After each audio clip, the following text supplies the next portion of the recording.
अकबर, बीरबल और जली हुई झोपड़ी का सच। आग की लपटें आसमान को छू रही थी। धुआं ऐसा उठ रहा था जैसे किसी ने हवा को काला कर दिया हो। चांद बादलों में छिप गया था और दूर कुत्तों के भौंकने की आवाजें गांव की सुनसान गलियों को और डरावना बना रही थी। यह खंदारी गांव की सबसे साधारण सी झोपड़ी थी। न मिट्टी की कोई मजबूत दीवार, न किसी कीमती चीज का ढेर, बस एक गरीब लकड़हारे गौरीदास की झोपड़ी, जिसका जीवन उसकी कुल्हाड़ी और लकड़ियों के गट्ठर पर चलता था। लेकिन उसी साधारण झोपड़ी की आग ने पूरे गांव में भूचाल ला दिया, क्योंकि रात करीब 2 बजे अचानक आग भड़की और झोपड़ी कुछ ही मिनटों में राख हो गई। और डर की बात यह कि गौरीदास का कहीं पता नहीं था। लोगों को लगा कि वो तो सो रहा होगा, झोपड़ी में ही जिंदा जल गया होगा। लेकिन राख में जो मिला वो और भी अजीब था। किसी इंसान की हड्डी तक नहीं, सिर्फ कुछ जली हुई लकड़ियां, टूटा हुआ पानी भरने का घड़ा और मिट्टी पर अजीब से गहरे निशान। न इंसान, न जानवर, न संघर्ष के कोई संकेत। मानो कोई गायब हो गया हो। गांव वाले सहमे हुए थे। सबके मन में एक ही सवाल गूंज रहा था, गौरीदास कहाँ गया? सुबह होते ही शोर बढ़ चुका था। लोग अंदाजा लगा रहे थे, कोई बदला लेने आया होगा, या लुटेरों ने हमला किया होगा, या कोई रहस्यमयी घटना हुई होगी। राजधानी से गांव पास ही था, इसलिए आधिकारिक खबर जल्दी ही दरबार पहुंची। बादशाह अकबर ने जैसे ही सुना कि एक झोपड़ी रात में जली है और झोपड़ी का मालिक गायब है, उन्होंने तुरंत आदेश दिया, बीरबल को बुलाया जाए। बीरबल आए और स्थिति सुनी। उन्होंने बिना देर किए कहा, जहां आग में सच छिपा हो वहां राख ही सबसे बड़ा गवाह होती है। अकबर ने राजसी दूतों को तैयारी करने का आदेश दिया और उसी दिन अकबर बीरबल गांव के लिए निकल पड़े। जब वे खंदारी गांव पहुंचे तो सबकी निगाहें उन पर थी। लोगों के चेहरे पर डर साफ दिख रहा था। गांव का मुखिया सामने आया और बोला, हुजूर, ऐसा लग रहा है कि रात में कोई अनहोनी हुई है। जो निशान मिले हैं वो इंसान के नहीं लगते। अकबर ने भौहें उठाई। किस तरह के निशान? मुखिया थोड़ा कांपते हुए बोला, मानो कोई भारी चीज घसीटी गई हो और मिट्टी पर ऐसे गोल निशान है जैसे किसी बहुत बड़े जानवर के पैर हों। लेकिन हमारे यहां ऐसे जानवर नहीं होते। बीरबल चुपचाप सब सुन रहे थे। उन्होंने बस इतना कहा, कभी कभी जिसे हम नहीं पहचानते वही सबसे बड़ा संकेत होता है। इसके बाद वो झोपड़ी की राख देखने आगे बढ़े। झोपड़ी अब सिर्फ राख और धुएं की बदबू थी, लेकिन कुछ चीजें तुरंत नजर आती थी। झोपड़ी के अंदर की लकड़ियां बाहर की तरफ ज्यादा जली थी, यानी आग बाहर से लगाई गई थी। मिट्टी पर घिसटने जैसा निशान झोपड़ी से दूर जाते हुए दिख रहा था। कुछ मोटी रस्सियों के जले हुए टुकड़े राख में मिले। बीरबल घुटनों के बल बैठकर राख को छूने लगे। उन्होंने एक छोटा सा काला टुकड़ा उठाया। वो लकड़ी नहीं थी, कोयला भी नहीं, मानो कोई कठोर चीज जली हो। उन्होंने सूंघा, फिर आंखें सिकोड़कर बोले, ये सामान्य घर की आग नहीं लगती, यहां कोई चाल चली गई है। अकबर ने पूछा, क्या गौरीदास जीवित है? बीरबल शांत स्वर में बोले, हो भी सकता है और नहीं भी, लेकिन जो भी हुआ है वो अचानक नहीं हुआ। पूछताछ के दौरान कई बातें सामने आईं। गांव वालों से पता चला कि गौरीदास थोड़ा अजीब स्वभाव का था। ज्यादा लोगों से घुलता मिलता नहीं था। एक बात सबने बताई, वो पिछले कुछ दिनों से डरा सा रहता था। उसने 2 दिन पहले गांव की सभा में कहा था, कोई मेरा पीछा कर रहा है, लेकिन उसने ये नहीं बताया कि कौन। सबसे चौंकाने वाली बात ये मिली कि गौरीदास पिछले सप्ताह 2 बार रात को जंगल गया था और वापस बहुत देर से लौटा था। जब उससे पूछा गया कि वो वहां क्यों गया था, तो उसने कहा, लकड़ी लेने, लेकिन कोई भी लकड़ी उसके पास नहीं मिली थी। बीरबल ने झोपड़ी से निकले निशानों की दिशा ध्यान से देखी।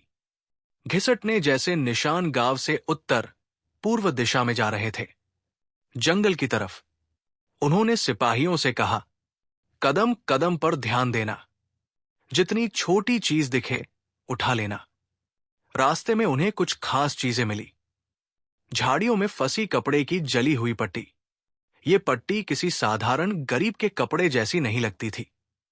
मिट्टी में बड़े और छोटे गोल निशान। बड़े निशान किसी भारी चीज के, छोटे किसी इंसान के जूतों के। एक जगह ऐसा लगा जैसे किसी को खींच कर ले जाया गया हो। सिपाही डरकर बोले, हुजूर, ये इंसान के पैर के निशान नहीं लगते, ये तो किसी दैत्य जैसे जीव के हो सकते हैं। बीरबल मुस्कुराए, हर बड़ा पैर दैत्य का नहीं होता। कभी कभी सच इससे भी छोटा होता है। जंगल बहुत घना था। अंदर अजीब शांति थी, जैसे पेड़ भी सांस रोके खड़े हों। जंगल के अंदर जाते ही दो चीजें साफ दिखी। सूखे पत्तों पर एक लंबी खिंची हुई लकीर, मानो कोई भारी बोझ घसीटा गया हो। कुछ ही दूर एक टूटा हुआ मिट्टी का कटोरा। बीरबल ने कटोरे को पलटा। उसके नीचे एक छोटी लकड़ी की तख्ती थी। उस पर कुछ उकेरा हुआ था। रात, खतरा। शब्द अधूरे थे, मानो लिखते लिखते किसी ने जल्दबाजी में तख्ती गिरा दी हो। अकबर ने पूछा, क्या ये गौरीदास ने लिखा होगा? बीरबल बोले, किसी ने भी लिखा हो, लेकिन किसी बात की जल्दबाजी जरूर थी। जंगल का घना इलाका पार करते हुए उन्हें एक छोटी सी गुफा मिली, और गुफा के बाहर कुछ ऐसा था जिसने सबकी रूह ठंडी कर दी। जमीन पर रस्सियों के लंबे टुकड़े, मिट्टी पर संघर्ष के निशान, दीवारों पर काले धुएं के धब्बे, और गुफा के अंदर से हल्की सी गंध, मानो कुछ हाल ही में यहां हुआ हो। कई सिपाही अंदर जाने से डर रहे थे। बीरबल बिना हिचक अंदर घुस गए। अंदर अंधेरा था, दीवारें काली थी, और बीच में एक छोटा सा चबूतरा था। चबूतरे पर एक धातु का टुकड़ा पड़ा था। उसे उठाकर देखा, वो किसी खास औजार का हिस्सा लग रहा था। अकबर ने पूछा, ये किस चीज का हिस्सा हो सकता है? बीरबल ने तुरंत उत्तर नहीं दिया। वे दीवारों को देखते हुए बोले, ये आंच दिखा रही है कि यहां आग जलाई गई थी, लेकिन ये आग झोपड़ी की आग जैसी नहीं है। ये आग कुछ छिपाने के लिए जलाई गई थी। गुफा के कोने में एक जगह मिट्टी अजीब तरह से बिखरी हुई थी। बीरबल ने मशाल लेकर उसे पास से देखा। उन्होंने मिट्टी हटाई। नीचे पत्थरों की बनी एक तंग सुरंग दिखी। सब हैरान रह गए। अकबर बोले, क्या गौरीदास को यहां से ले जाया गया? बीरबल ने जवाब दिया, संभव है, लेकिन ये सुरंग नई नहीं लगती। ये बहुत पुरानी है, शायद किसी और मकसद से बनाई गई थी। सुरंग में अंधेरा था और हवा बंद। अंदर जाते ही ठंडक बढ़ती जा रही थी। कुछ दूर जाकर अचानक रास्ता दो भागों में बंट गया।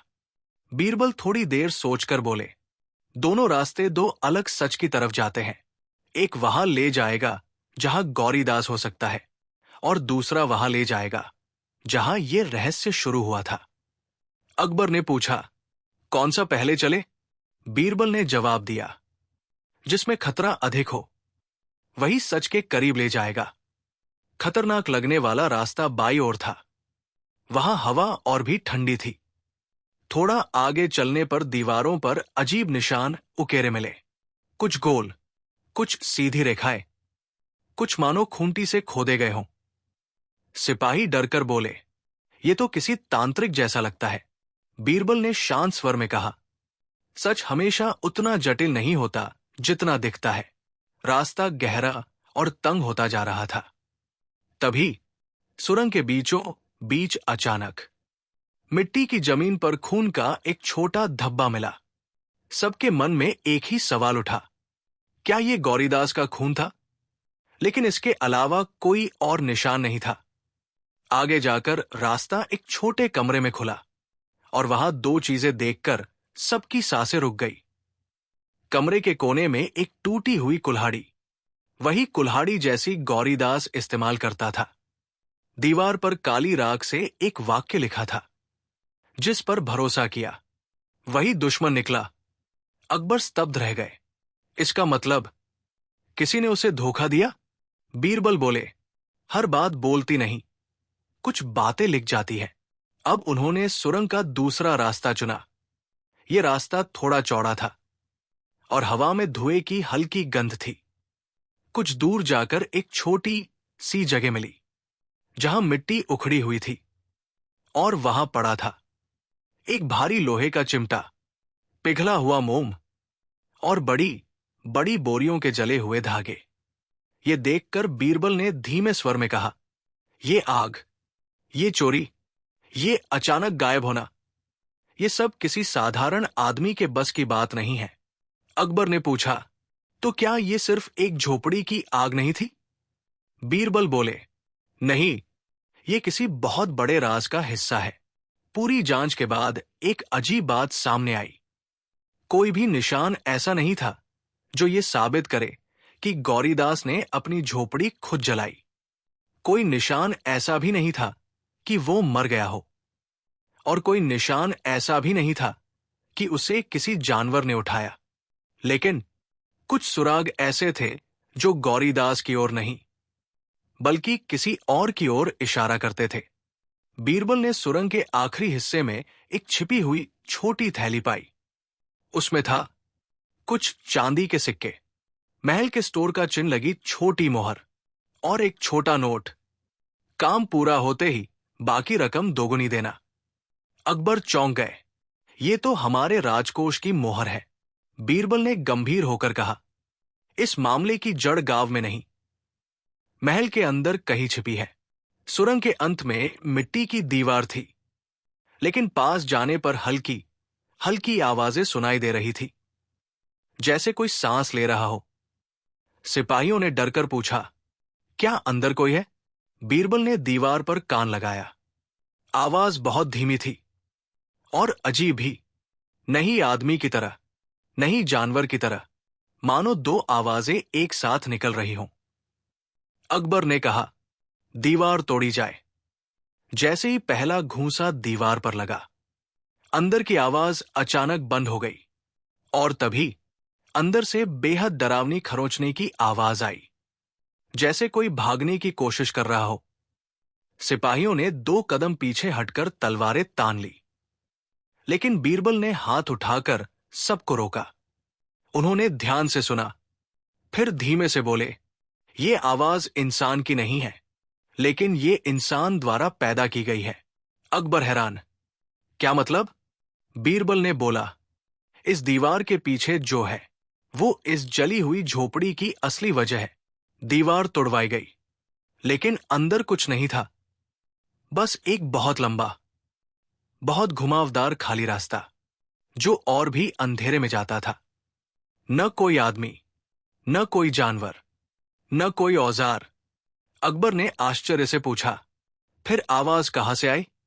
बीरबल ने मशाल आगे कर दी।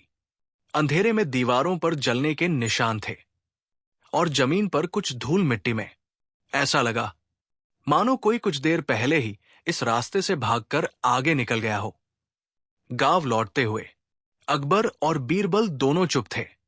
अकबर बोले, तो गौरीदास कहाँ है? बीरबल ने कहा, या तो वो जिंदा है और छुपा हुआ है, या किसी ने उसे पकड़कर कहीं और ले जाया है। अकबर, और उसकी झोपड़ी क्यों जलाई गई?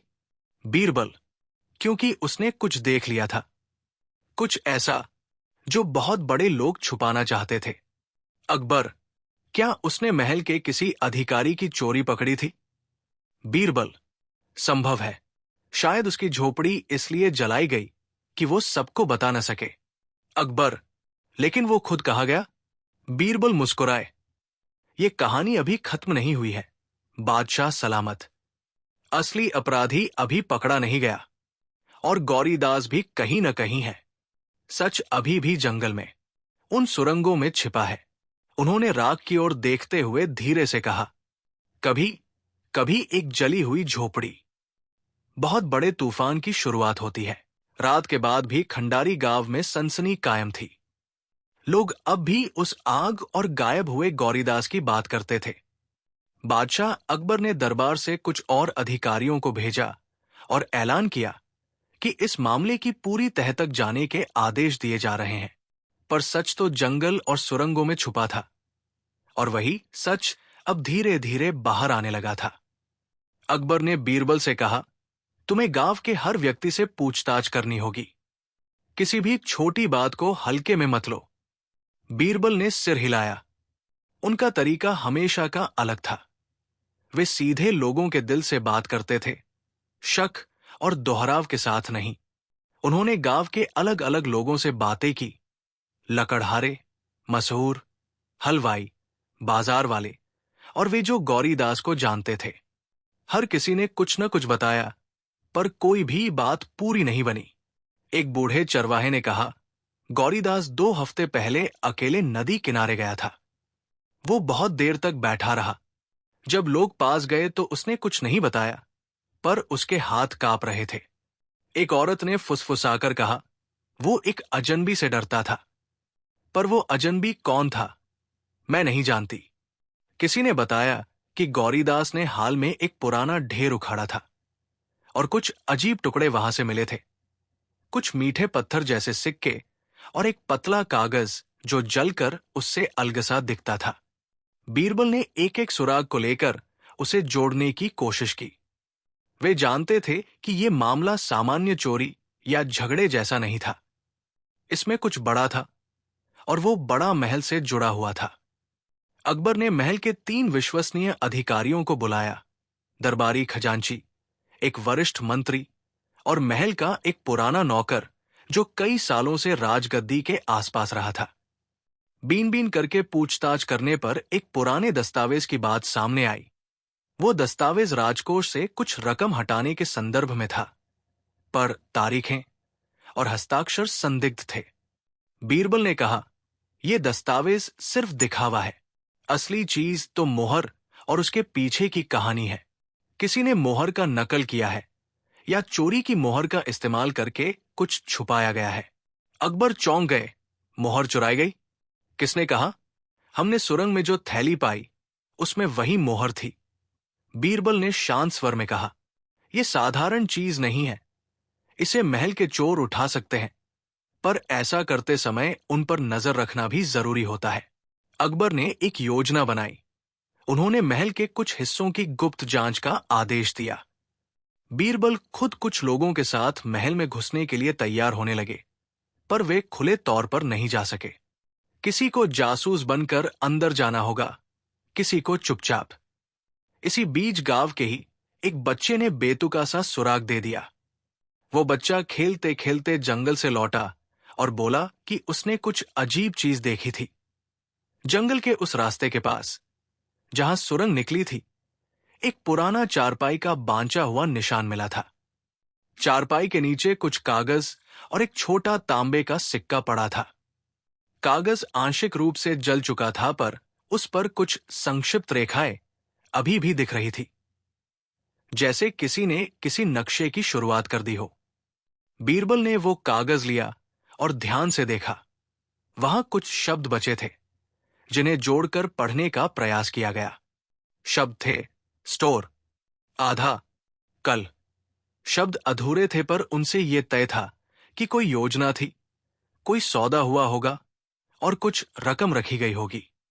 बीरबल ने कहा, यह बात महल की ओर इशारा करती है, पर साथ ही यह भी दिखता है कि किसी ने इसे गांव के पास छुपा दिया था। शायद जो भी इसमें लिप्त है वो महल और गांव दोनों जगह छुपता फिरता है। कुछ दिनों बाद गांव के पास एक अजनबी दिखाई दिया। उसका चेहरा आधा ढका हुआ था और वह चोरी छिपे बर्ताव करता था। गांव वाले ने उसे देखा और बताया। वो अजनबी अक्सर पगडंडी के पास छिपकर कुछ देखता और फिर चला जाता। बीरबल ने उसे पकड़ने का मन बनाया। एक शाम कुछ सिपाहियों के साथ उन्होंने उस अजनबी की निगरानी की। अजनबी ने गांव के एक पुराने कुएं के पास रोककर किसी को एक मोहर सी दिखाने की कोशिश की, पर बीरबल के आदमियों ने उसे घेर लिया।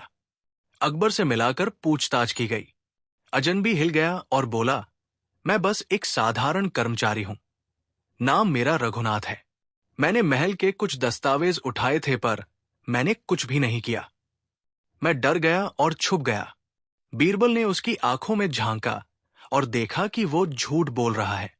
पर उनकी चालाकी यह थी कि वे सीधे आरोप नहीं लगाते। वे समझाते, तिकड़म करते और धीरे धीरे सच निकालते।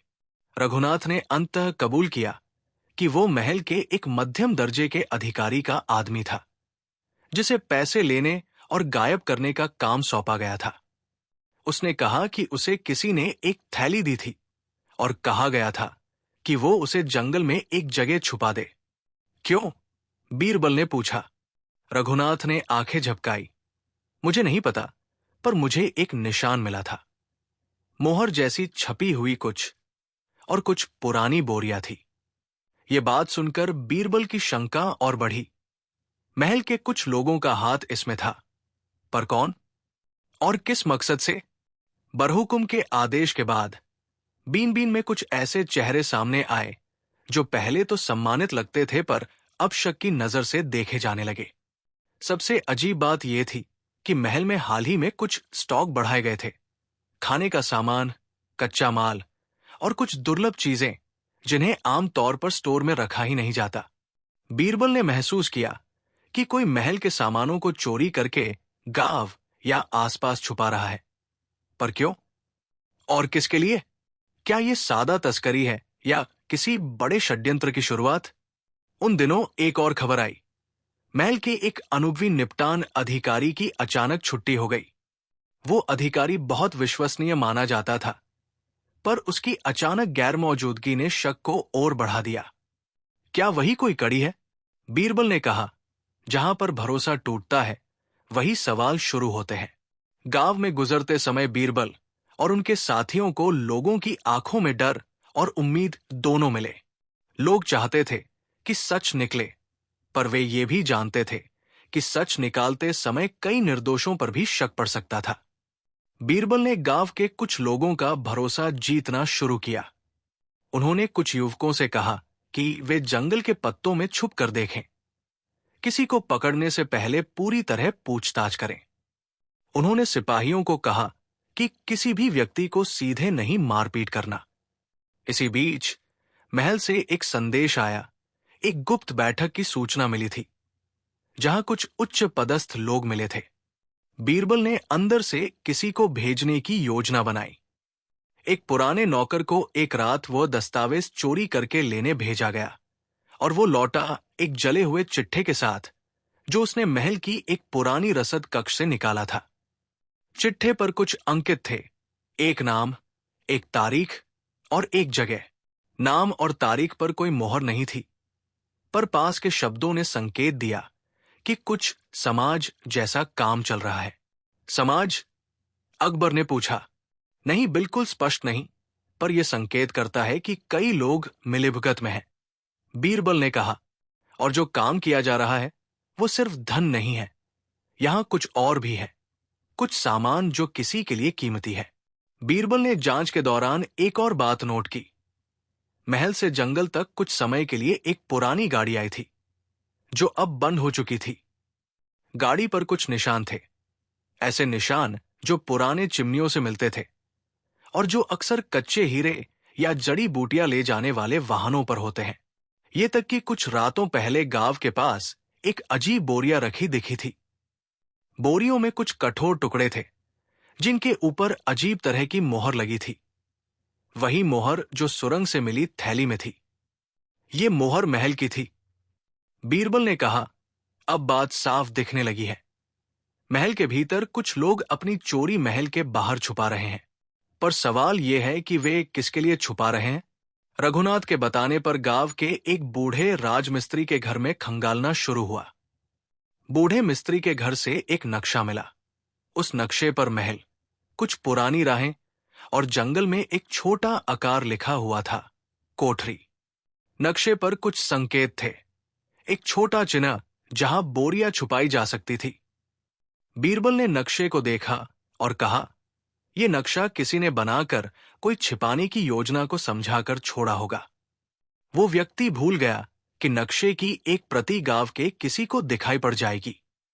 इस नक्शे से हमें पता चलता है कि कुछ सामान निश्चित जगह पर छुपाए गए हैं।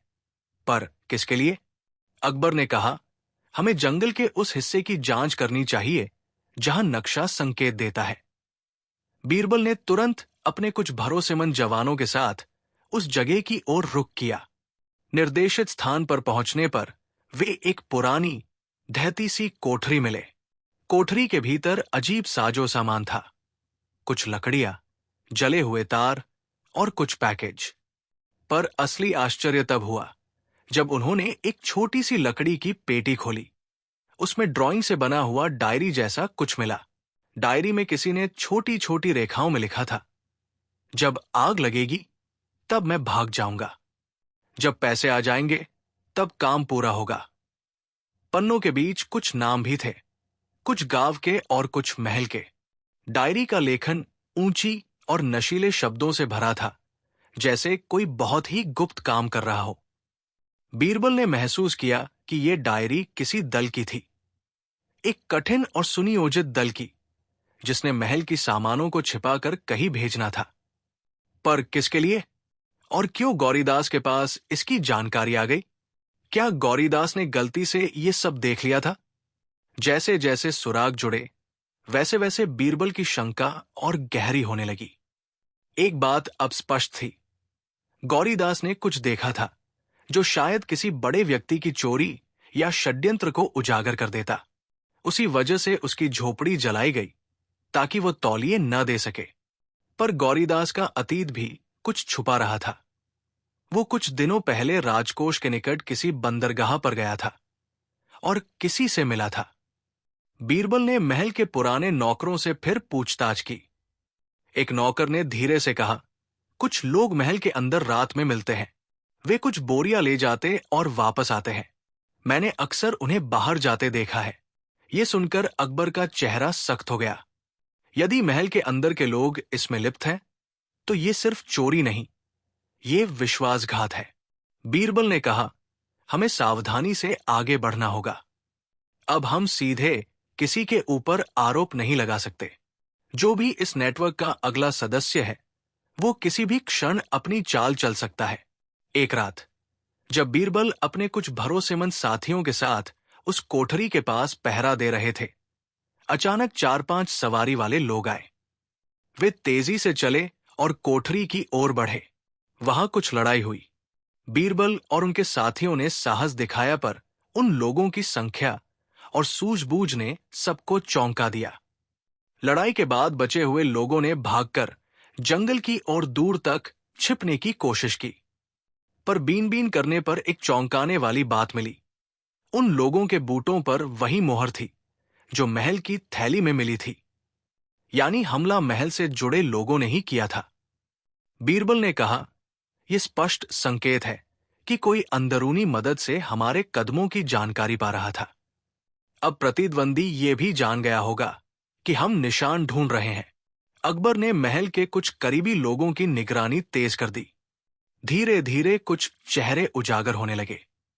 एक बुजुर्ग मंत्री जिसकी साख अच्छी मानी जाती थी, उसकी मुद्रा और बर्ताव में कुछ बदलन सी दिखने लगी। एक रात उसने महल से कुछ गुप्त दस्तावेज बाहर निकालते हुए देखा गया। बीरबल ने चतुराई से उसे जांच के सकुशल तरीके से घेरा। जब मंत्री से गुप्त रूप से मिलकर बात की गई, तो उसने बहुत ही धीमे स्वर में कहा, मैं मजबूर था। अगर मैंने इन लोगों की बात नहीं मानी तो उन्होंने मेरे परिवार को धमकाया। वे कह रहे थे कि राजकोष के कुछ हिस्से उन्हें लौटने चाहिए। यह सुनकर बीरबल का चेहरा और बोझल हो गया। मामला अब सिर्फ चोरी का नहीं रहा, यहां मजबूरी और धमकी का ताना बाना जुड़ा था। तो ये एक बड़ा गिरोह है, बल्कि कई लोगों का नेटवर्क है, और ये केवल धन के लिए नहीं, ये किसी दबाव और भय के कारण भी हो रहा है। बीरबल ने कहा, जांच के दौरान उन्हें एक और चीज मिली, गौरीदास की एक खोई हुई चिट्ठी जो किसी ने झोपड़ी से निकालकर जंगल के पास कहीं फेंक दी थी। चिट्ठी में लिखा था, मुझे पता लग गया है कि कुछ लोग राजकोष से सामान निकालकर बाहर भेज रहे हैं। मैंने एक पुराना दस्तावेज देखा था जिसका संकेत कोठरी 7 पर था। मैं कल रात वहां जाऊंगा और सब कुछ देख लूंगा। ये पत्ता मिलते ही सबके रोंगटे खड़े हो गए। गौरीदास ने सच देखा था और वो किसी के लिए खतरा बन गया था। बीरबल ने शांति से कहा, यह पत्र हमारे लिए दोनों तरह का संकेत है। पहला कि गौरीदास सच देख चुका था, दूसरा कि वो जानता भी था कि किसको देखना है। बीरबल ने महल के कुछ और पुराने दस्तावेजों की तहकीकात की। उन्होंने एक पुरानी रसद सूची देखी जिस पर कुछ सामानों के बदले में नाम लिखे गए थे। नामों के आगे कभी कभी छोटे संकेत भी थे। उन संकेतों को जोड़ने पर कुछ आश्चर्यजनक संबंध बने। कई नाम गांव के उन लोगों के भी बगल में थे जिन पर पहले कभी शक नहीं गया था। बीरबल ने धीरे धीरे एक नई थ्योरी बनाई। ये कोई अकेला कारोबार नहीं है, ये एक लंबी टाइमिंग वाला योजना है जिसमें गांव के लोगों की भी मजबूरी या सहमति शामिल हो सकती है। और गौरीदास ने शायद गलती से किसी बैठक को देख लिया होगा। इस बात पर अकबर ने कहा, तो हमें उन सभी लोगों से उनकी मजबूरियां समझनी होंगी और ये भी पता लगाना होगा कि असली लाभार्थी कौन है। जांच के बीच अचानक गायब हुए रघुनाथ से संबंधित एक व्यक्ति सामने आया। वो व्यक्ति खुद रघुनाथ का भाई निकला। उसने बताया कि रघुनाथ को कई रातों से कोई भारी भुगतान करके चुप रहने के लिए कहा गया था। उसने कहा, रघुनाथ ने आखिरी बार कहा था, मैंने वो थैली जंगल में रख दी है, पर मुझे डर लगता है कि ये सब कब खत्म होगा। ये सुनकर बीरबल का मन तनाव से भर गया। उन्होंने तुरंत जंगल में उस स्थान की ओर दोबारा देखा जहां रघुनाथ ने थैली रखी थी। वहां उन्हें कुछ और पन्ने मिले, कुछ और डायरी के हिस्से और एक छोटा सा तांबे का चिन्ह जिस पर कुछ लेखन था। उस लेखन में एक नाम दोहराया जा रहा था, शेखर। बीरबल ने अकबर की ओर देखा। शेखर कौन है? अकबर ने नाम सुना तो उसकी याद में एक हल्की झिलमिल सी आई।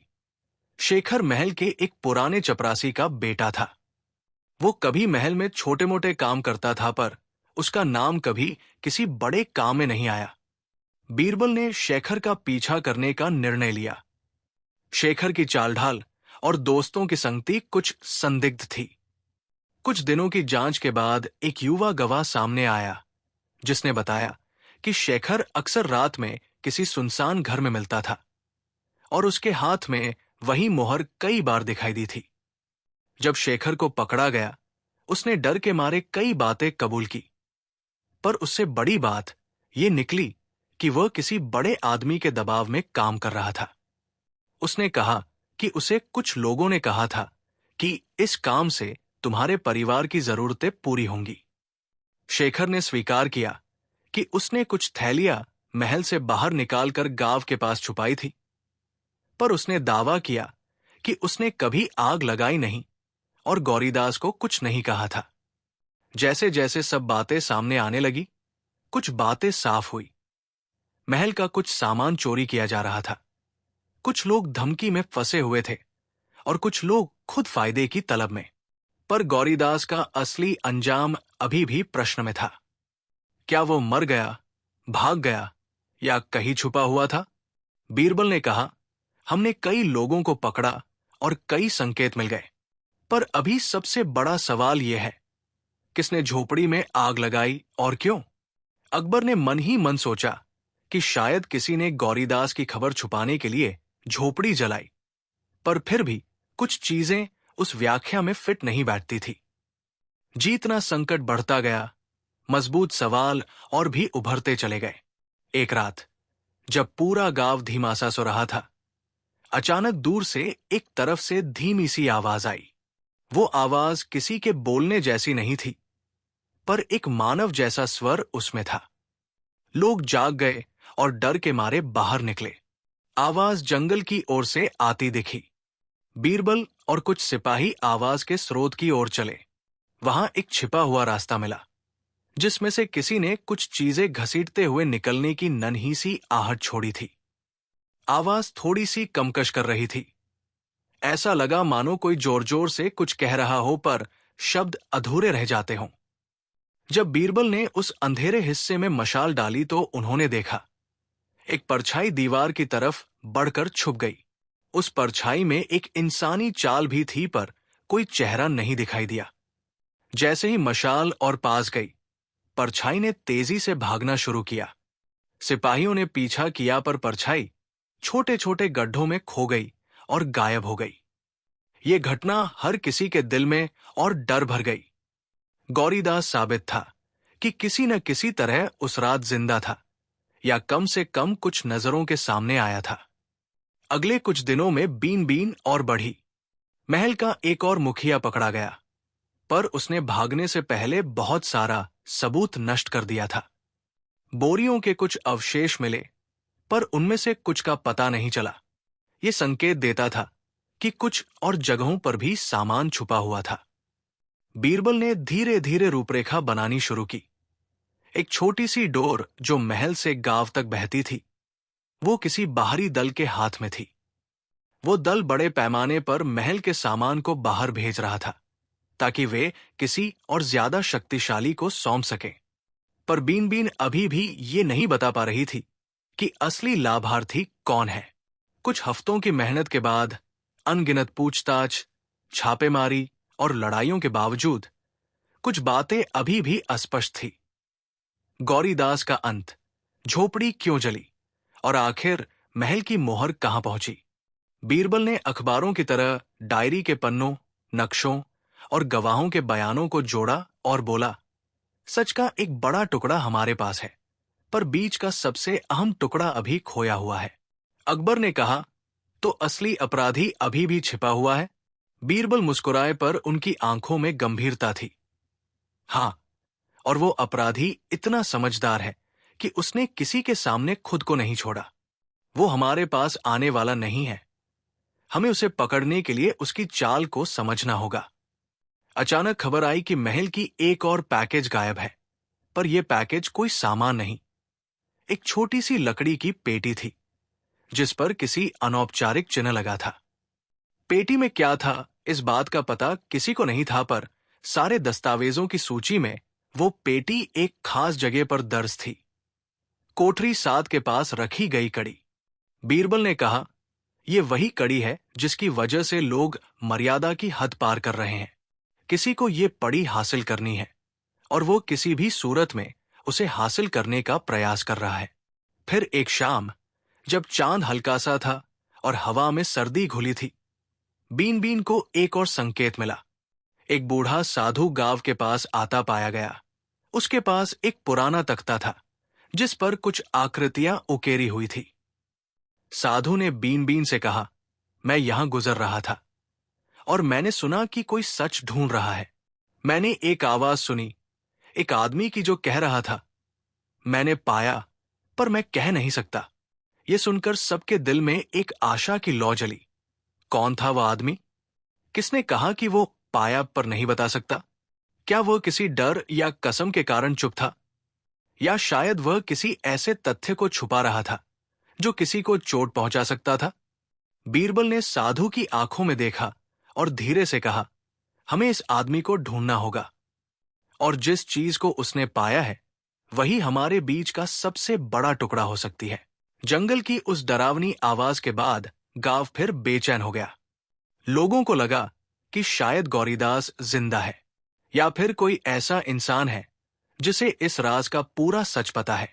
बीरबल ने उस रात को बहुत देर तक सोचा। वो आवाज, वो परछाई, सब कुछ किसी बड़े सुराग की तरफ इशारा कर रहा था। बीरबल ने मशाल को बुझते हुए देखा और धीमे से कहा, जब आवाज आती है लेकिन बोलने वाला नहीं दिखता, तब कोई बहुत बड़ा डर छुपा होता है। अकबर पास खड़े थे। वे बोले, बीरबल, अगर गौरीदास जिंदा है तो हमें उसे ढूंढना होगा, और अगर नहीं है तब उस आखिरी आवाज का मतलब समझना होगा। बीरबल ने सिर्फ इतना कहा, इस राज में बहुत परतें हैं, बादशाह सलामत, और हर परत के नीचे एक नया सच है। अगले दिन सुबह गांव के लोग पहले से ज्यादा डर में थे। लोग समझ ही नहीं पा रहे थे कि जंगल में सुनी गई आवाज किसकी थी। कुछ कहते वो गौरीदास था, मदद मांग रहा था। नहीं, वो किसी और की आवाज थी। कहीं ऐसा न हो कि कोई इस पूरे षड्यंत्र के पीछे हो। पर सबकी बातों में एक अजीब समानता थी। हर कोई अपने अपने डर से कहानी बना रहा था। बीरबल गांव वालों को ध्यान से सुन रहे थे। उन्होंने महसूस किया कि डर इंसान को सच बोलने नहीं देता, बल्कि वो नए झूठ पैदा करता है। फिर भी गांव वालों की एक बात मन में चुभ गई। एक बुजुर्ग ने कहा था, जिस रात झोपड़ी जली, उससे एक दिन पहले जंगल में 3 लोग कुछ छुपा कर गए थे। 3 लोग? कौन थे वे, और क्यों जंगल में चीजें छुपा रहे थे? बीरबल और अकबर वापस उस जली झोपड़ी के पास पहुंचे। राख की गंध अब भी ताजा लग रही थी। बीरबल राख को हाथ से हटाने लगे, एक एक मुट्ठी उठाते हुए। अकबर बोले, क्या कुछ नया मिल रहा है? बीरबल चुप रहे। फिर अचानक एक छोटी पतली लकड़ी जैसी चीज उठाई। वो न मोहर थी, न कोई खास औजार, बस एक पतली लकड़ी का टुकड़ा। लेकिन उस पर 2 खरोंचे थी, 2 सीधी रेखाएं। बहुत साधारण, पर खरोंचे नहीं थी। अकबर ने पूछा, इसका क्या मतलब हो सकता है? बीरबल ने लकड़ी को ध्यान से देखते हुए कहा, कभी कभी सबसे साधारण चीज किसी बहुत गहरे डर की निशानी होती है। अकबर, लेकिन ये 2 खरोंचे क्या बताती है? बीरबल, ये कोई चिन्ह नहीं, ये एक कोशिश है। कोई लिखना चाहता था, लेकिन पूरा नहीं लिख पाया। अकबर, तो क्या ये गौरीदास का लिखा हुआ हो सकता है? बीरबल, शायद, या शायद किसी और ने लिखने की कोशिश की है जो बहुत जल्दी में था। 2 रेखाएं, जैसे कोई कह रहा हो, 2 लोग, या दूसरा, या शायद ये कोई राज का संकेत था। शाम होते ही बीरबल ने फिर जंगल में जाने का निर्णय लिया। सिपाहियों को सख्त आदेश था, किसी भी आवाज को हल्के में न लेना। जैसे ही वे पेड़ों की गहराई में पहुंचे, वहां फिर वही नरम सी आहट सुनाई दी, मानो कोई धीरे धीरे जमीन घसीट रहा हो। बीरबल ने हाथ ऊंचा किया। सब रुक गए। आवाज एक मृत पत्तों से भरे रास्ते से आ रही थी। बीरबल फुसफुसाए, अगर ये आवाज इंसान की है, तो वो बहुत थका हुआ है। अकबर ने कहा, और अगर वो इंसान नहीं है? बीरबल ने सीधा जवाब नहीं दिया। धीरे धीरे सभी आवाज की तरफ बढ़े।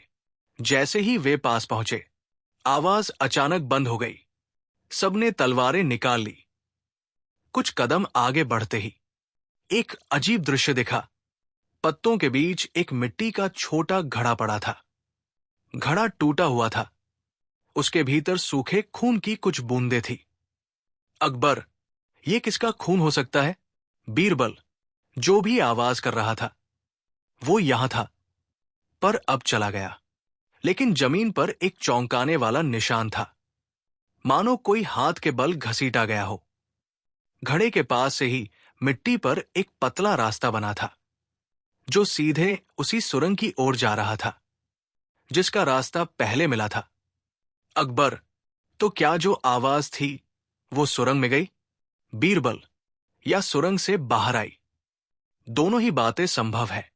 सुरंग में फिर वही ठंडक थी, वही गहरा सन्नाटा। अंदर जाते ही दीवारों पर नई खरोंचें दिखी। ये खरोंचें पुरानी नहीं थी, बहुत ताजा थी। अकबर, ये खरोंचें किसने की होंगी? बीरबल, जो भी मिला है, वो अंधेरे में कुछ खोज रहा था। कुछ कदम आगे उन्हें एक बोरी का आधा जला हुआ टुकड़ा मिला, उसी तरह का जैसा पहले मिला था, पर यह नया लग रहा था। बीरबल ने बोरी के धागे को उंगलियों से छुआ और कहा, कहीं न कहीं कोई अभी भी सामान ला रहा है और कहीं छुपा रहा है। अकबर, तो चोरी अब भी जारी है? बीरबल, हां, और इससे बड़ा प्रमाण कोई नहीं की। अपराधी पकड़ा नहीं गया। सुरंग थोड़ी और गहरी होती गई। एक जगह हवा बिल्कुल अलग लगी, जैसे कोई वहां अभी अभी से निकला हो। यहां जमीन पर 2 तरह के पांवों के निशान थे, एक इंसान के, एक बहुत भारी बोझ को घसीटने जैसे। अकबर, घसीटने वाला कौन है? गौरीदास? बीरबल, अगर गौरीदास को घसीटा गया तो उसके पांव के निशान भी होने चाहिए थे, लेकिन वे नहीं हैं। अकबर, तो फिर कौन है जो घसीटा गया? बीरबल जवाब देने ही वाले थे कि एकदम पीछे से एक तेज आवाज आई। ठक। सबने मुड़कर देखा। सुरंग के ऊपर से एक पत्थर गिरा था। कोई था जो उन्हें देख रहा था। पत्थर जिस तरफ से गिरा था वहां दीवार थोड़ी ढीली लग रही थी। बीरबल ने दीवार पर हाथ रखा। दीवार मिट्टी की थी और उसके पीछे किसी ने बहुत सावधानी से एक पतला छेद बनाया हुआ था। अकबर, क्या यह दूसरा रास्ता है? बीरबल, नहीं, यह रास्ता किसी गुप्त आने जाने के लिए बनाया गया है। उन्होंने दीवार को धीरे से हटाया। अंदर एक छोटा सा कमरा था और कमरे में एक लकड़ी की पुरानी चारपाई, बोरियों का ढेर और एक छोटी मिट्टी की दीपक की राख। पर सबसे बड़ा सुराग था चारपाई पर पड़े एक पुराने कपड़े का टुकड़ा। वही रंग, वही कपड़ा जो गौरीदास पहनता था। अकबर, तो गौरीदास यहां था? बीरबल, या तो वो छुपा था या उसे यहां लाया गया था। चारपाई की लकड़ी पर उंगलियों के कुछ दाग थे। ऐसा लग रहा था कि किसी ने उसे पकड़कर रोका था। बीरबल चारपाई को ध्यान से देख रहे थे कि अचानक चारपाई के नीचे से एक मुड़ा हुआ कागज मिला। कागज बहुत पुराना था, लेकिन उस पर लिखावट साफ थी। उसमें लिखा था, मैंने सच देख लिया है। अगर मैं बचा रहा तो सच बताऊंगा, यदि नहीं बचा तो समझ लेना। दूसरा वही है। कागज पर आखिरी शब्द अधूरा था। दूसरा, अकबर। दूसरा कौन? बीरबल, जिसका नाम गौरीदास नहीं ले पाया या लेने से डर गया। अकबर, तो क्या कोई दूसरा आदमी इस पूरे षड्यंत्र का सरदार है? बीरबल, यह सिर्फ कोई बड़ा आदमी नहीं, बल्कि ऐसा व्यक्ति है जिसे गौरीदास पहचानता था। अकबर, क्या वो महल का कोई अधिकारी है? बीरबल, या गांव का कोई सम्मानित व्यक्ति, या शायद कोई ऐसा जो दोनों जगह आता जाता हो। सुरंग से बाहर निकलते समय बीरबल ने एक अक्सर न दिखने वाला निशान देखा जो मिट्टी में हल्का सा दबा था। वो निशान गाड़ी के पहिए जैसा था। पर यहां गाड़ी कैसे आ सकती थी? सुरंग इतनी संकरी थी कि गाड़ी आ ही नहीं सकती। अकबर, ये निशान अंदर कैसे आया? बीरबल, इसका मतलब है कि कहीं एक दूसरा प्रवेश द्वार है। अकबर, और वो अभी तक हमने नहीं खोजा। बीरबल, हां, और जिसने ये रास्ता इस्तेमाल किया है वो बहुत चालाक है। अब एक नया शब्द जुड़ गया था। दूसरा, कौन है ये दूसरा? क्यों गौरीदास उसका नाम नहीं लिख पाया? क्या वह किसी का डर था या कोई ऐसा व्यक्ति जो गौरीदास के बहुत करीब था? बीरबल ने गांव में पूछताछ शुरू की। गौरीदास का पड़ोसी, उसका बचपन का दोस्त, लकड़ियों के सौदागर, गांव का मुखिया, महल की सप्लाई देखने वाला आदमी, हर किसी पर शक था, क्योंकि दूसरा किसी भी रूप में हो सकता था। और एक बात साफ थी, दूसरा वो है जिसे गौरीदास पहचानता है। गांव की एक बुजुर्ग महिला ने धीरे से कहा, गौरीदास की झोपड़ी जलने से 2 दिन पहले मैंने उसे किसी से झगड़ते देखा था। वो बार बार कह रहा था, तू ऐसा कैसे कर सकता है? बीरबल, क्या आपने उसका चेहरा देखा? महिला ने सिर हिलाया। नहीं, पर आवाज पहचानी थी, जो कोई बहुत गांव में बोलता है। अकबर, यह सुराग महत्वपूर्ण है। बीरबल, जिसकी आवाज सब पहचानते हैं वो सामान्य इंसान नहीं होता। अगली रात फिर कुछ आवाजें आई। इस बार आवाजें पहले जैसी नहीं थी। ऐसा लग रहा था मानो 2 लोग फुसफुसा रहे हों। जब अकबर और बीरबल आवाज के पास पहुंचे तो वहां किसी को नहीं पाया, पर जमीन पर 2 अलग अलग पदचिन्ह थे। एक तेज कदमों वाला, एक बहुत धीमे और थके हुए कदमों वाला। अकबर, धीमे कदम किसके हो सकते हैं? बीरबल, जो घायल है या जो पकड़े जाने से पहले भाग रहा है। अकबर, कहीं ये खुद गौरीदास तो नहीं? बीरबल ने सीधी बात नहीं कही। उन्होंने बस इतना कहा, सच हमारे बहुत पास है, लेकिन हमें दिखाई नहीं दे रहा। सुरंग में कई दिनों की तलाश के बाद अंततः उसका दूसरा छोर मिला। वो एक बहुत पुराना कुआं था, जो गांव के किनारे था। कुआं सूखा पड़ा था और कोई उसे इस्तेमाल नहीं करता था। बीरबल, अपराधी, इसी कुएं का उपयोग कर रहे थे। सामान यहां से अंदर और बाहर जा रहा था। अकबर, तो ये नेटवर्क बहुत बड़ा है। बीरबल, और बहुत गहरा भी। कुएं के पास एक पुरानी रस्सी का ताजा टुकड़ा मिला। उसके रेशे नए कटे हुए थे। इसका मतलब था कोई कुछ घंटों पहले ही यहां आया था। कुएं की भीतरी दीवार पर किसी ने उंगली से ताजी मिट्टी में लिखा था, रोक लो, नहीं तो देर हो जाएगी। अकबर, कौन लिख सकता है ये? बीरबल, जो बचना चाहता है और मदद चाहता है। अकबर, क्या ये गौरीदास का लिखा हुआ है? बीरबल, या किसी ऐसे का जो गौरीदास के साथ है। गांव का वही बच्चा जिसने पहले भी सुराग दिया था। दौड़ता हुआ आया। उसने डरते हुए कहा, मैंने उसे देखा, कुएं के पीछे। अकबर, किसे देखा? बच्चा कांपते हुए बोला, वो आदमी जिसका हाथ बंधा हुआ था और जिसने मुझे देखते ही झाड़ियों में छलांग लगा दी। बीरबल, हाथ बंधा हुआ तो वो कोई कैदी था? बच्चा, हां, और उसने मुझे देखकर कहा, भाग जा, कोई मत बताना। अकबर, उसने ये क्यों कहा? बीरबल, क्योंकि वह जानता था कि दूसरा अभी भी आसपास है। बीरबल झाड़ियों के पास पहुंचे। वहां कपड़े का एक बड़ा टुकड़ा मिला। वो वही रंग था जो गौरीदास कई बार पहना करता था। अकबर, तो वो आदमी गौरीदास ही था? बीरबल, या कोई और जो गौरीदास जैसे कपड़े पहन रहा है।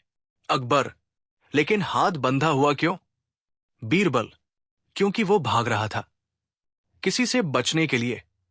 अब तक जो बातें साफ हुई थी, गौरीदास जिंदा हो भी सकता है, या वह किसी के चंगुल में है। दूसरा कोई ऐसा व्यक्ति है जिसे गांव वाले पहचानते हैं। चोरी का नेटवर्क बहुत बड़ा है। कुआं इसका मुख्य रास्ता है और अपराधी अभी भी पकड़ा नहीं गया। बच्चे ने कहा, जब वो भाग रहा था तो उसके पीछे एक आदमी खड़ा था। उसके हाथ में पतली लाठी थी और वो उसे वापस खींचने के लिए आगे बढ़ रहा था। अकबर, कौन था वह आदमी? बच्चा, चेहरा तो नहीं देखा, लेकिन आवाज सुनी थी।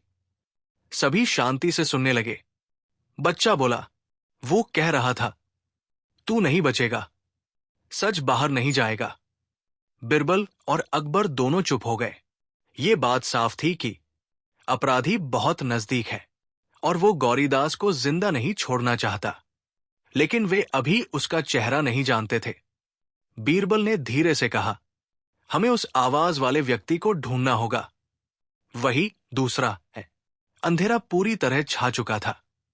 सारे सुराग बिखरे हुए थे, पर अब वे एक ही जगह इशारा कर रहे थे, एक व्यक्ति की ओर जिसका चेहरा अभी तक छिपा हुआ है। गौरीदास जिंदा है, कैद है, भाग रहा है, या वो कुछ और जानता है? दूसरा कौन है? महल का कोई, गांव का कोई, या दोनों का मिला हुआ इंसान? और चोरी का राज किसके कहने पर हो रहा है और क्यों? इन सब सवालों का जवाब अब बहुत करीब है, लेकिन अभी प्रकट नहीं होने वाला। बीरबल ने अंत में कहा, सच हमारे चारों ओर घूम रहा है, बस हमें उसे पकड़ने के लिए सही वक्त का इंतजार करना होगा। जंगल में बच्चा जिस व्यक्ति को देखकर आया था, उस रात ने पूरी कहानी की दिशा पलट दी। बीरबल और अकबर ने उस रात किसी को पकड़ नहीं पाया, पर बच्चे के बताने से इतना तो पता चला कि कोई आदमी जिसका एक हाथ बंधा था, वो किसी से भाग रहा था, और उसके पीछे एक और आदमी था जिसकी आवाज गांव में पहचानी जा सकती थी। अब मामला और गंभीर हो गया था। यह स्पष्ट था कि दूसरा, यानी वो मुख्य व्यक्ति, गांव का ही कोई बड़ा चेहरा है। लेकिन कौन? किस पर शक किया जाए? गांव में कई लोग थे जो गौरीदास को जानते थे, उसके काम से जुड़े थे या उसके रास्ते में आते थे। अब बीरबल को हर एक शक के पीछे दिमाग लगाकर पूरी सच्चाई निकालनी थी। अगली सुबह गांव की चौपाल पर अकबर ने सभी को बुलाया। गांव वाले डर से कांपते हुए आए। हर कोई सोच रहा था कि कहीं बादशाह किसी निर्दोष को दंड न दे दे। अकबर ने सभी से कहा, हम यहां किसी को डराने नहीं आए, हम सच चाहते हैं, और जब तक सच नहीं मिलेगा हम इस गांव से नहीं जाएंगे। गांव में सन्नाटा छा गया। सबकी आंखें बीरबल की ओर थी। बीरबल एक एक चेहरा ध्यान से देख रहे थे। कुछ चेहरों पर डर था, कुछ पर चिंता, कुछ पर झूठ छुपाने की बेचैनी। पर एक चेहरा ऐसा था जिसने बीरबल को सबसे ज्यादा चौंकाया। वो था गांव का मुखिया महादेव। मूंछें मोटी, कद भारी, बोलने में तेज और गांव में बहुत सम्मानित। लेकिन आज उसके चेहरे पर एक अजीब बेचैनी थी। उसकी उंगलियां लगातार कांप रही थी और वो बार बार होंठ दबा रहा था। बीरबल ने उसे चुपचाप नोट किया। जब सभी लोग अपनी अपनी बात बता रहे थे, महादेव अचानक बोला, हुजूर, मुझे तो लगता है कि वो परछाई गौरीदास की ही थी। वो आदमी अजीब ही था। हो सकता है उसने खुद ही अपनी झोपड़ी जलाई हो। बीरबल चौंक गए। उन्होंने पूछा, महादेव, तुम्हें कैसे पता कि वो गौरीदास जैसा दिख रहा था? महादेव बोलते बोलते रुक गया। उसने आंखें झुका ली। बीरबल के मन में संदेह और गहरा हो गया। बीरबल उसी शाम फिर झोपड़ी की राख के पास गए। इस बार उन्होंने महादेव के एक आदमी रघु को राख के पास छिपकर कुछ खोजते हुए पकड़ा। बीरबल ने पूछा, यहां क्या खोज रहे थे? रघु डर गया और बोला, कुछ नहीं हुजूर, मैं तो बस देख रहा था कि यहां कोई कीमती चीज तो नहीं मिली। बीरबल मुस्कुराए। उन्होंने कहा, रघु, ये काम कोई गरीब आदमी नहीं करेगा। ये काम वही करेगा जिसने यहां कुछ छिपाया था। रघु डर के मारे पसीने से लथपथ हो गया। अकबर ने आगे बढ़कर सख्त आवाज में कहा, सच बताओ। रघु रो पड़ा। उसने कहा, हुजूर, झोपड़ी की आग गौरीदास ने नहीं लगाई थी, वो महादेव ने लगवाई थी। गांव में सनसनी फैल गई। महादेव को पकड़कर लाया गया और वहां जो कुछ उसने बताया वो सुनकर सबके पैरों तले जमीन खिसक गई। महादेव ने कहा, मैंने सिर्फ आग लगवाई थी। गौरीदास को पकड़ने का आदेश मेरा नहीं था। बीरबल, तो किसका था? महादेव कांपते हुए बोला, राजमहल के एक अधिकारी का। अकबर की आंखें चौड़ी हो गई। कौन सा अधिकारी? महादेव, वह राजकोष का मुख्य प्रबंधक विक्रांत। विक्रांत, जो राजा के सबसे विश्वसनीय अधिकारियों में से एक था। उसके पास मुफ्ती कोष, सेना की सामग्री और राशन की सूची की जिम्मेदारी थी। और वही आदमी सबसे बड़ी चोरी का मुखिया था। महादेव ने बताया। विक्रांत चुपचाप महल के सामान को बेच देता था, फिर चोरी का सामान जंगल में सुरंग के रास्ते छुपाता। महादेव उसके लिए आदमी भेजता और वही लोग गांव में सामान छुपाते। कई थैलियां गांव में छुपी थी। गौरीदास ने उन्हें देख लिया था, इसलिए उसे चुप कराना जरूरी था। अकबर गुस्से से कांप रहे थे। उन्होंने कहा, मैंने अपने ही महल में अपने ही दुश्मन को पाला, लेकिन कहानी अभी भी पूरी नहीं हुई थी, क्योंकि सबसे बड़ा सवाल था, गौरीदास कहाँ है? महादेव ने बताया, हुजूर, विक्रांत ने कहा था कि गौरीदास को कुएं में ले जाओ, वो वही रखा होगा। बीरबल तुरंत उसी पुराने सूखे कुएं की तरफ भागे। अकबर और सिपाही पीछे पीछे। कुएं के अंदर उतरते ही एक सड़ी हुई दुर्गंध आई, लेकिन वो इंसान की नहीं थी, बोरियों की थी। थोड़ा और नीचे उतरते ही एक कोने में कुछ पड़ा दिखाई दिया।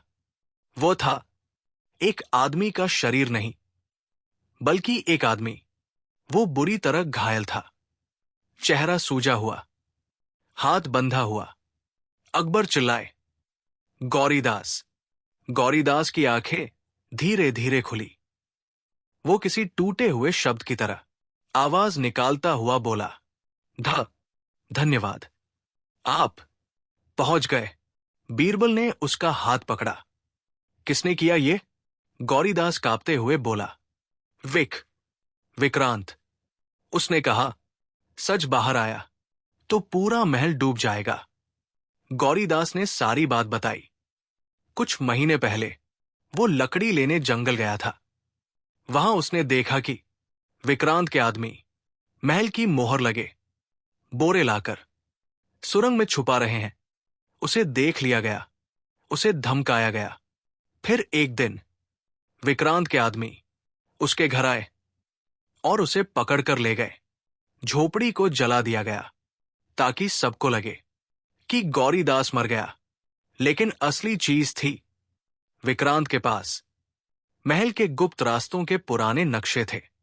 उन्हीं नक्शों का उपयोग सिर्फ चोरी नहीं, बल्कि राज्य के कई हिस्सों में गलत काम करवाने के लिए किया जाता था। महादेव सिर्फ मोहरा था, असली दिमाग विक्रांत था। जब ये सब सामने आया, विक्रांत को पकड़ा जाना था। लेकिन विक्रांत कोई मामूली आदमी नहीं था। उसने पूरा खेल पहले से सोचा हुआ था। उसने गांव में खबर फैला दी, अकबर और बीरबल गांव के लोगों को दंड देंगे, जिससे गांव में डर बढ़ गया। लोग इधर उधर भागने लगे। इसी अफरातफरी में विक्रांत अपने हथियारबंद आदमियों के साथ गांव के पीछे की पहाड़ी पर पहुंच गया। वहां से वो भाग सकता था अगर उसे समय मिल जाता। अकबर ने कहा, यह धूर्त हाथ से निकल रहा है।